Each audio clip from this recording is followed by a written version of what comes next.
Hey, this is LaRue with FilmSnobbery, and I am here at the Oxford Film Festival here in Oxford, Mississippi, and I am here today with... Wally Chung. Wally, what movie are you here with today? My movie is called Fun More, like Gilmore, but with fun. So much more fun. So tell us a little bit about the movie. It's a 1 minute animated short, and it's like a snippet into what it's like on a different planet in a different universe. 1 minute? 1 minute. What if I want more? I want more fun. Fun more.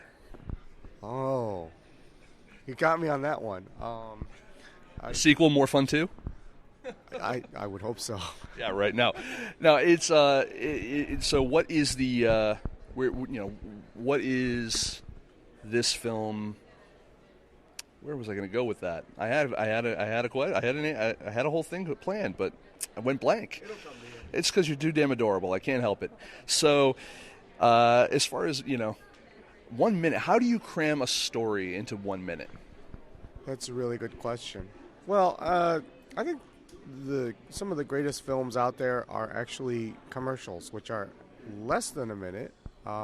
So I guess it's sort of like a longer commercial, which is a weird story in itself. I don't know if that makes any sense. Yeah. So it's, yeah. Cool. You're like, yeah, let's go with that. Yeah, why not? All right. Makes me sound intelligent. Like I know what I'm... No, we all... No, it's all good, man. No, you're absolutely right. I mean, commercials, there's a lot of things that are involved there, like psychologically and stuff like that. When you were looking to put this together, do you still, for something that's 1 minute, do you still do all the traditional things like a storyboard or anything like that? That's a wonderful question. Yes, I do. Since it's animation and the shooting ratio is so low, I have to base everything around storyboards. So if the storyboard's not right, then the film's not going to be right. So I have to master that and then put the film together that way. And I'm sure you get asked this constantly, but where did you get the idea for the film? I based it on three things. Nightmares, dreams, and I think subconsciously I did this. Subconsciously? Yep. Okay. I always wanted to redo an idea a film that I made when I was 17.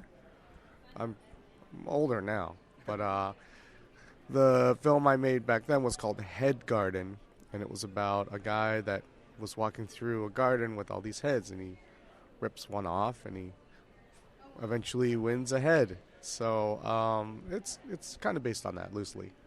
Ah, interesting. But yet you're also looking for something in this particular one that's a little more outer space-like, a little more science fiction. Are you drawn to stories that are more offbeat? I would say so. Art, stories. I think most of the influences I have are not as mainstream, and definitely off the beaten path. So I think that's where creativity now comes from. I mean, it thrives more there, I think. Don't you think? I definitely think so. I mean, it's one of the reasons why I watch a lot of independent films, cult movies, stuff like that, because it's you get a lot of counterculture, you get a lot of different ideas. Can I say something? Yes. It kind of makes me think of like a baby. Babies are cute, but then they grow up and then they're not as cute anymore. So that's kind of like why I like going into the weirder stuff, because it's like weird stuff is cool, but if it gets popularized like Quentin Tarantino, then all of a sudden it doesn't become as cool anymore. Well, yeah, I mean, once everyone's in the club, then it's not really worth being in the club anymore. Exactly. Yeah. Sorry. So as far as the distribution or rather your festival circuit kind of run on this, have you found it difficult at all to get people to program a 1 minute film? I'm hoping not. This is I have not made a 1 minute film in a while, so this is definitely on the shorter side. I would hope that it would get into more because it's pretty malleable. You just pop it in, and I'll just say, if you don't have time for it, I can cut out my Q&A session or something. Well, no, I mean, you definitely have a good negotiating tactic on that. It's just like, come on, it's a minute, Exactly.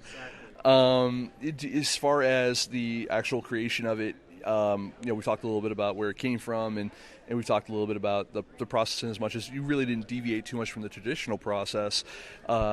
But as far as the style, did you already kind of know going in how you wanted it shot, or did you kind of, I mean, how much of this was just like, you know what, it's 1 minute, but I'm going to scrap this. I'm going to do this again a different way, or like how many revisions did you really kind of go through in your head before you're like, this is exactly how it's going to be? I was pretty determined. I already saw it in my head. So I saw it in my head, then I wrote it down just to not forget about stuff, and then it was a pretty smooth execution. Let's talk a little bit about your bowling moves, because this man, I got to tell you, you did fairly well last night. I think, did you come in? You came in. I think I came in second place, but you were above most people. I mean, you were throwing strikes. You were all over the place, man. You were good. No, we were at the after party together. So my question is, when you're actually going to festivals and you hit these after parties and stuff, do you ever go in with an agenda? I mean, in terms of like, I want to make sure I talk to certain people. I want to make sure that people get to talk to me because I get an opportunity to promote my film. Like, what do you go into like those social situations with? I actually like your suggestions. I don't go in that way. I usually just go in with the thought of I hope they have a bathroom and maybe some water. And I like the way you think. You're so pragmatic. Thank you. And I want to meet people, and I want people to meet other cool people. So I hope to, and along that way, I could hopefully say, hey, yeah, this person made this film, that person, and then we can all have a dialogue about what films we made. So I can tell just by obviously your jacket, but also just from knowing we know a lot of the same people. You're not a festival virgin. You've been around the block a bit or two. I'm not going to say you're a festival slut, but I'm not going to festival shame you. But no, but the idea is that you've been to a few festivals, and especially with your own films, and you've probably gone to see other people's films and stuff like that. Is there anything in particular you look for in a film festival, and specifically maybe what made you want to apply to come to or submit to Oxford? I think it, in large part, has to do with how nice they are to their filmmakers and how hospitable they are. What drew me to Oxford was I met Melanie Addington, who's the festival director, like 4 years ago, and she seemed really nice. And they took my first film, and I kind of fell in love with this place and the festival. Yeah, definitely. That's cool. I mean, it is. Do you find that going to a festival in a region like this is a little different than going to a festival in, say, like New York or Ohio or California or Sundance or Slamdance? I would definitely say so. They like my films here, and they program them. Nobody else does. That's a damn good answer. I don't think I could have answered that any better. Do you have plans for this film after this festival? Is it going to another festival? Are you still on the tour? Or are you kind of close to the end of it at this point, or more closer to the beginning? Definitely at the beginning. This is my world premiere. They've had Yeah, that would be the beginning then, yeah. Unless you're one and done. Right. You'll have sold out crowd. Drop the mic. We're good. No. Yeah,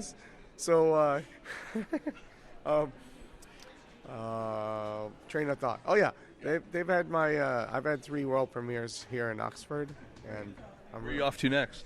I am screening at CineQuest in San Jose, and Big Muddy Film Festival, which is in Illinois. I just don't know where. It's like a 5-hour drive from Chicago. Yeah. Wow, 5 hours from Chicago in Illinois still? Oh, okay. Yeah. Well, Carbondale? Is it Carbondale? Carbondale is in Illinois, yeah. So it must be on the border or something. Yeah, maybe. Yeah. Anyway, righto. So, I mean, are there any influences specifically musically that go into your films that you tend to look for? I mean, obviously every film has its own theme, its own compositions, but is there any particular musicians or anything that you listen to or try to look at when you are putting your films together, to try to create atmosphere or mood or anything like that? That's a great question. You have a lot of great questions. I've done this for once or twice. It's awesome. I do like a lot of older composers, like from movies 80s, 90s. John Carpenter's a pretty good composer for what he does. It's kind of cheesy and always in the minor keys, but still, it's still pretty solid stuff. I listen to a lot of new agey ambient stuff. Like I think one you might know is Steve Roach. So I don't know. I like that atmospheric stuff. I like anything with a didgeridoo. Yeah. Exactly. That's fun stuff. Wow, wow. No, it's cool. I mean, does it freak you out at all that for a 1-minute film we've done a 10-minute interview? I think that's awesome. I think this is a good dialogue. I think we can push this out to 100 minutes if we want to. I think 100 minutes is. If we loop this 10 minutes, absolutely. But no, I think we might have come to the end on 10 minutes. No, I think we're good.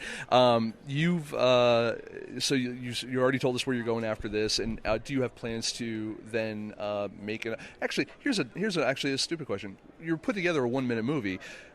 Was it in the edit 1 minute? Or was this cut down from something much larger? Maybe not much larger, but say, was it 5 minutes? And you're like, no, I think we can go down to 3, and then from 3, no, you know what? Maybe this can just be 1. No, it was pretty. I time out all my shots, and it worked out. I didn't intentionally try to make it at 1 minute. It just turned out to be that. So. We do have one other aspect of this festival we can talk about, is that technically this is not the only minute that you're in the festival. Like, your work is in ICEPICK's film as well as some animation. So is that, you want to elaborate a little bit on that?